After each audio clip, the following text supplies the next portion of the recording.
ప్రభునామకు గంధ కలుగును గాక.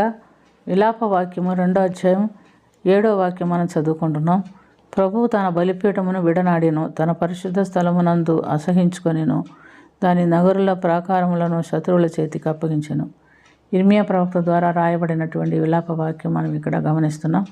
ఇశ్రాయేల్ జనాంగం బబులోను చేతికి పట్టబడేటటువంటి సమయంలో ఇర్మియా ప్రవక్తగా ఉంటున్నాడు. ఆయన ఎంతో తన జనాంగం వరకు విలపిస్తూ కన్నీరు కరుస్తూ ఆయనకి విలాప ప్రవక్త అని కూడా పేరు ఉంటున్నట్లుగా మనం గమనిస్తున్నాం. ప్రియమైనటువంటి దేవుని బిడ్డలారా, ఆయన తన బలిపీఠను విడనాడాల్సిన సమయం వచ్చింది. ఎందుకంటే ఇశ్రాయేలీలు దేవునికి వ్యతిరేకంగా చేసినటువంటి క్రియలను బట్టి ఆ పరిశుద్ధ ఆలయం సొలొమోను రాజు చేత నిర్మించబడి వారు ప్రార్థించినప్పుడు దేవుని మహిమ ఆకాశం నుంచి దిగి వచ్చి మందిరం అంతా నిండినట్టుగా మనం వాక్యములో గమనిస్తున్నాం. 2వ దినవృత్తాంతగ్రంథం 7వ అధ్యాయం 1-3 వాక్యాల్లో మనం చూస్తే, సొలొమోను ప్రార్థన చేసి ముగించినప్పుడు అగ్ని ఆకాశం నుండి దిగి బలులను ఇతరమైన బలులను దహించి వేసెను. యెహోవా తేజస్సు మందిరం ముందు నిండెను, అందుని బట్టి యాజకులు అందులో ప్రవేశించలేకపోయిరి అని కూడా చూస్తున్నాం. అగ్నియు తేజస్సు మందిరమును మీదికి దిగిరాగా చూచి జనులందరూ రాజు కూడా నమస్కారం చేసి దేవుని మహింపరిచినట్టుగా మనం గమనిస్తున్నాం. 2వ దినవృత్తాంతగ్రంథం 7వ అధ్యాయం 12-20 వరకు కూడా మనం గమనిస్తే, ఈ స్థలమునందు మీరు చేయి ప్రార్థన నేను ఆలకించి మీకు ఉత్తరం ఇచ్చేదను, నా కనుదృష్టి ఈ స్థలం మీద ఉండి మీ ప్రార్థన ఆలకించి మీకు ఉత్తరం ఇచ్చి అన్ని విషయాల్లో మీకు సహాయం చేస్తానని సెలవిచ్చినట్లుగా మనం చూస్తున్నాం. మీరు త్రోవ తప్పి నేను మీకు నియమించినటువంటి నా కట్టడలను ఆజ్ఞలను విడిచి ఇతరుల దేవతలను అనుసరించి జీవించినట్లయితే భుజ నమస్కారములు చేసిన ఎడల మీకు ఇచ్చిన నా దేశంలో నుండి మిమ్మల్ని పెళ్ళకించి దాన్ని శత్రువుల చేతకు అప్పగిస్తాను కూడా దేవుడు సెలవిస్తున్నట్టుగా మనం చూస్తున్నాం.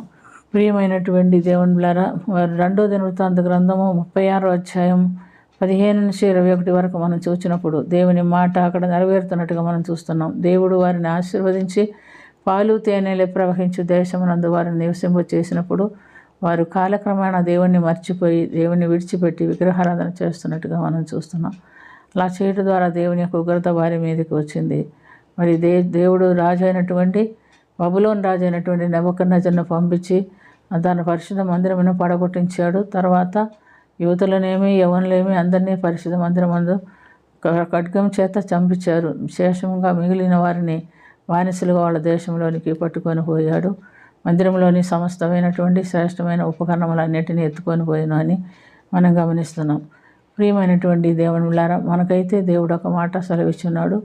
1 కొరింథీయులకు రాసిన పత్రిక 3వ అధ్యాయం 16-17 వాక్యములు ఏమని చెప్పబడి ఉన్నదంటే, మీరు దేవునికి ఆలయమై ఉన్నారని మా పరిశుద్ధాత్మకు నిలయమై ఉన్నారని మీరు ఎరుగరా?